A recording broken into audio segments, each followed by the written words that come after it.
Here to go in depth on what it appears the president is prepared to do, let's welcome Phil Kerpen, president of American Commitment. Phil, it's good to have you here on America's Forum. And it appears the president remains committed to his agenda despite the election. Some disturbing developments that you have seen over the past week. Fill us in on what perhaps is the most concerning thing from your vantage point. Well, JD, it's remarkable. We've got a president who seems impervious to reality, and we just had another landslide election rejecting his big government agenda, and the president the day after basically said, you know, the verdict of this election is they should work with me and pass all the liberal big government programs that I've wanted all along. And so he's really in denial about reality, and we are entering a stretch now of extremely high threat in terms of big government expansions during this lame duck period.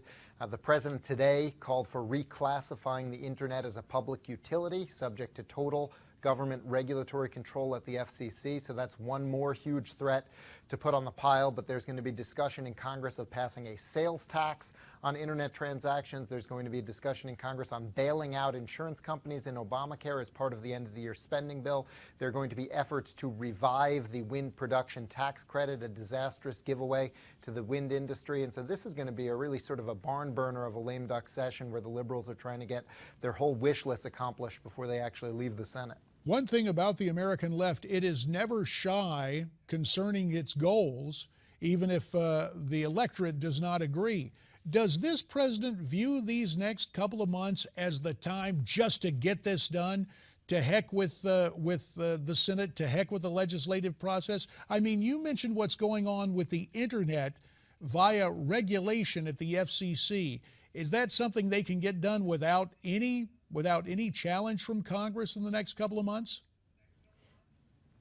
Well, they can go ahead and issue the order to regulate the internet without any action from Congress. The question is, will Congress then step in and stop them? First of all, we know that there will be litigation because they've tried previous versions of this twice and had it overturned in court. So they may lose again in court.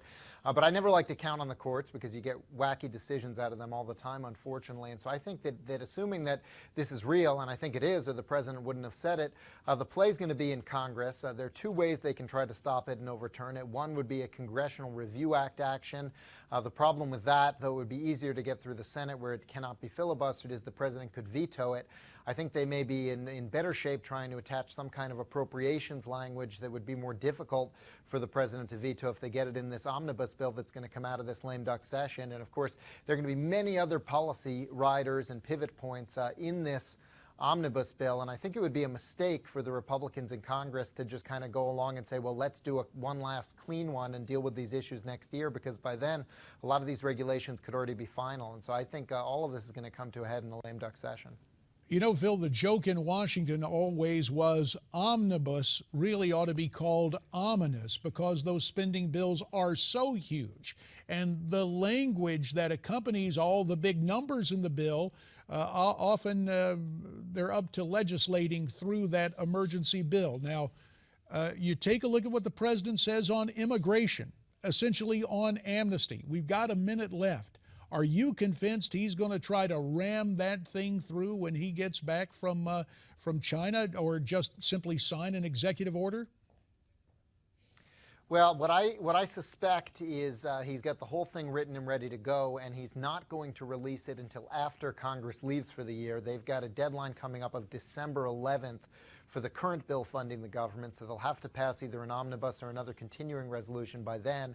I think that once they leave town, that's when he'll actually issue that executive order. If he does it before they leave town, I think he knows that it would light up that whole process, and overturning it would become a major part of the bill funding the government, and I don't think he wants a confrontation on that. So I do expect it this year, but I think it'll be after Congress leaves town. All right, when Congress is out of town, he'll take action. Unfortunately, Phil Kerpen, we are out of time. As always, we appreciate your insights, and the second hour of America's Forum is coming right up.